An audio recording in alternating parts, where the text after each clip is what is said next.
Forgive me if I'm wrong, son, but it appears you could use the comfort of a stiff drink. Don't mind if I do.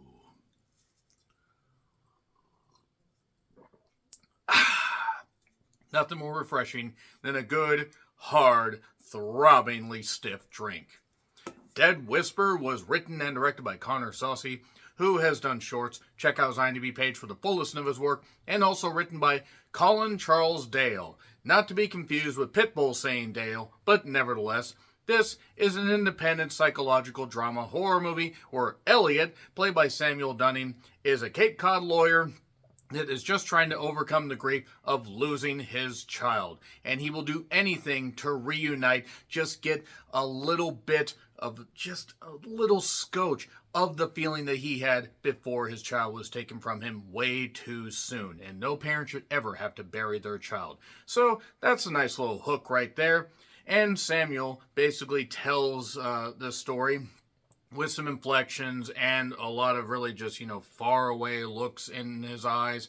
Because to be perfectly honest, when you lose a piece of yourself like that, you're going to be damaged. He tries to do good with his job.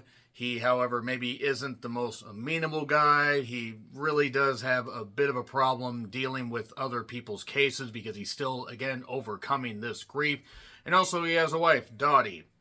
And then he ends up being drawn to a mysterious island that could possibly reunite him with his lost child for a price. The price possibly of his soul. So yeah, Dead Whisper is currently streaming on Amazon Video. It's from Vertical Entertainment, Vertical Films. They did Your Monster, they've done other stuff. And yeah, this is an independent film where I will say right now that Connor basically does show a penance for understanding atmospheric shots and having some good, sweeping shots as far as like the coastline and some, good shots of like, holy shit, some weird shit's going on here.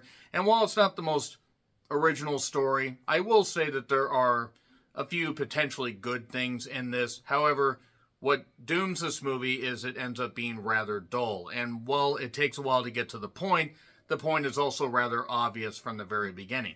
Not a terrible movie by any stretch of the imagination, not something that I necessarily fully enjoyed, but believe me, there are far worse that you can see out there. Now, let's get to the rest of the movie.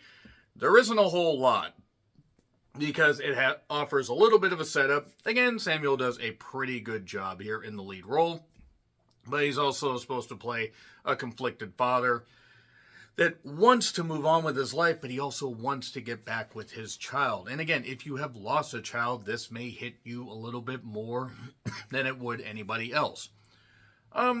Nevertheless, it is what it is. Few atmospheric shots, few decent moments. I will say the jump scares are rather cheap, though.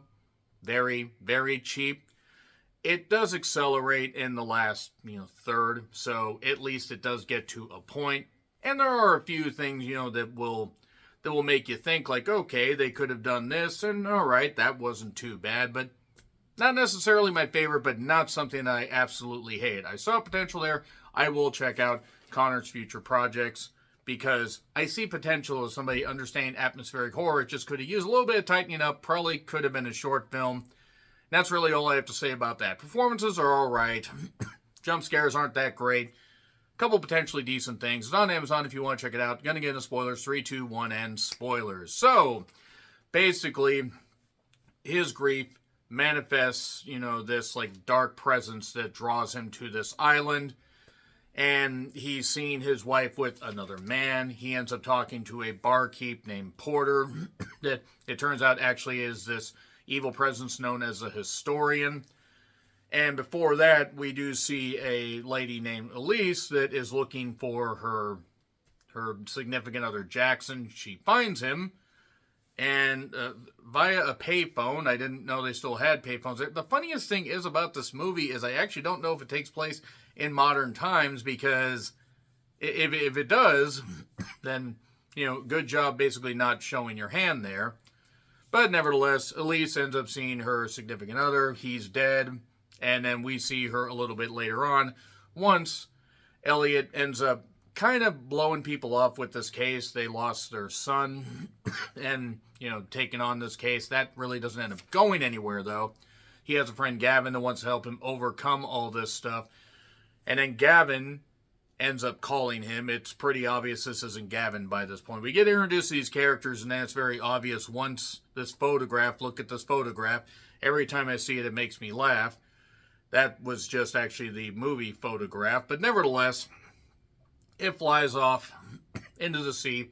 And because of his grief and because of his attachment to his daughter and wanting to see his daughter, we have the historian, played by the guy that played Porter, Rob Evans, who I do have to say actually showed, some talent here, despite the just kind of of the story. There was actually, a few decent parts to this. There actually was something that you could have sunk your teeth into. Nevertheless, he gives them a big speech at this whole, at this bar called the Shipwreck Lounge. And then after Elliott decides to go on this journey to Nantucket, he stops off at this one particular place. That's this island of the dead, essentially. And now he's locked in. He's fully locked in. Elise is locked there because she wanted to see her significant other. And now she is a slave, basically, to this guy, the historian. And yeah, that's pretty much it right there. There isn't a whole lot to it. Elliott tries to escape. He is unable to escape. And he ends up having to stay on the island. At least that's the implication with the ending, where he sees his daughter's crib, hears crying. Okay, he's able to reunite with her. While the historian, that's fully turned to Emperor Palpatine by this point. Kind of nuts. Good makeup effects, I'll say that much. He ends up basically overlording him. Yes, yes, let the grief flow through you. So, again, not bad. I mean, I'm still going to give it an F grade because anything below 2.5 stars gets an F grade, but there's potential here. I didn't hate it.